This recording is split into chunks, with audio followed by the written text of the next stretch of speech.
I have a dream. And it's not just that the Seahawks win today. Yeah, that would be nice too. But I have a dream. I've always had a dream, and having a dream is really important. We've talked about it all month, about setting intentions. And you know, if you're going to set intentions, it's important that you know what you're setting them for.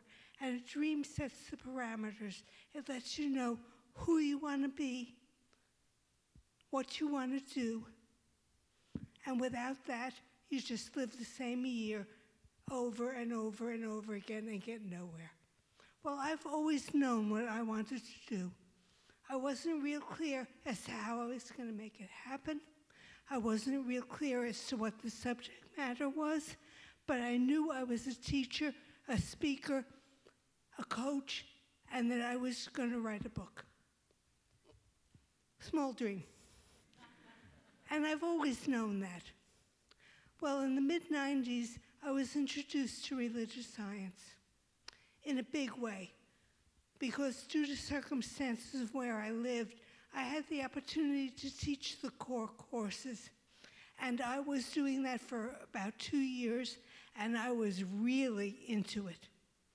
And at the same time, I had my own spiritual practice that at times took about 2 hours every morning.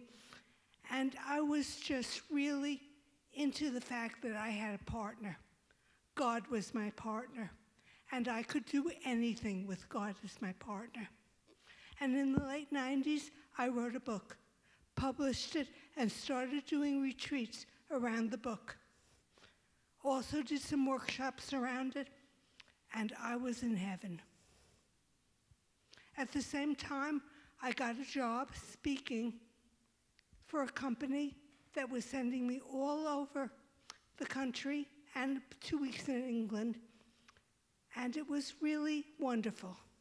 One of the courses that I was teaching was stress management for women, and every time I taught that course, every single time, at least 4 or 5 women at the end came up to me and said, "Thank you, you just saved my life."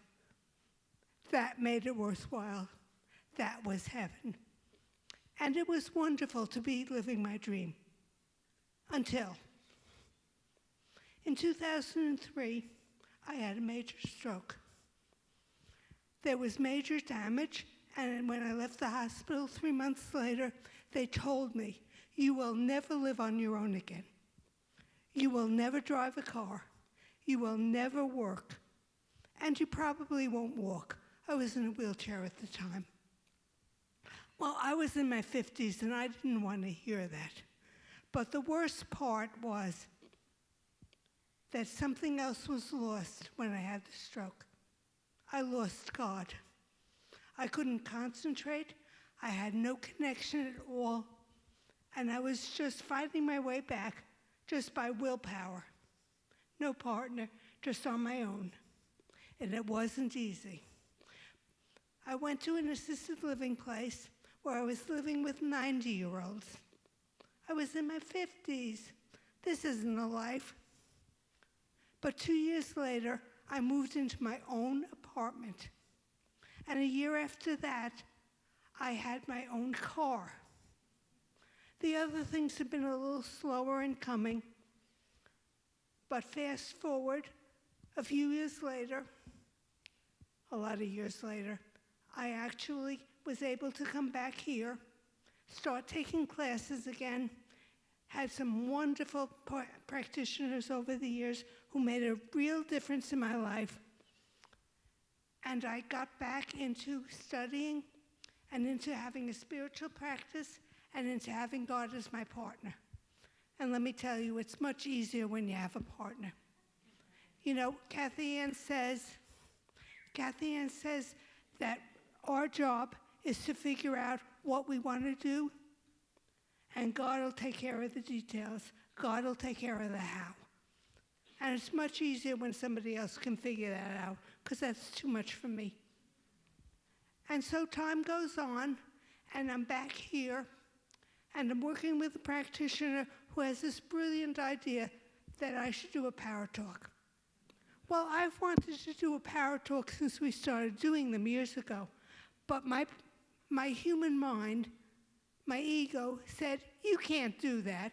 You can't move around the stage like you used to. You can't walk. And you can't stand still because you get nervous and you get fidgety, and how are you going to hold the microphone? You can't do that. But I had a practitioner who had this idea. You could do a power talk.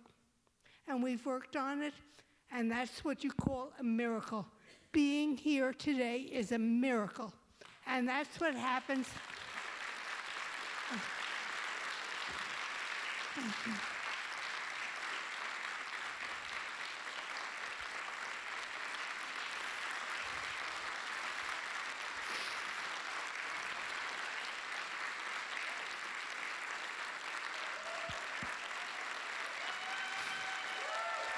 Thank you. Thank you. So when you have God as your partner, miracles do happen. And this is just the beginning, because I am opening my business and I'm doing it the way I want to do. I've set the parameters. I've told God who I want to work with, and I know that they will show up. That's just the way it works. And so I say, you have to have a dream. If you don't have a dream, get one. In fact, I know a dream coach who always says, ask God for what you want.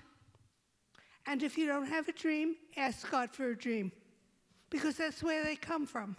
And you need to know what you want to do. Because with God, anything is possible. You can be, do, and have anything you want, except putting some influence on whether the Seahawks win or not. But, other than that, having a dream makes your life worthwhile, and you can do it. If I can do it, you can do it too. So here's to dreams in 2016.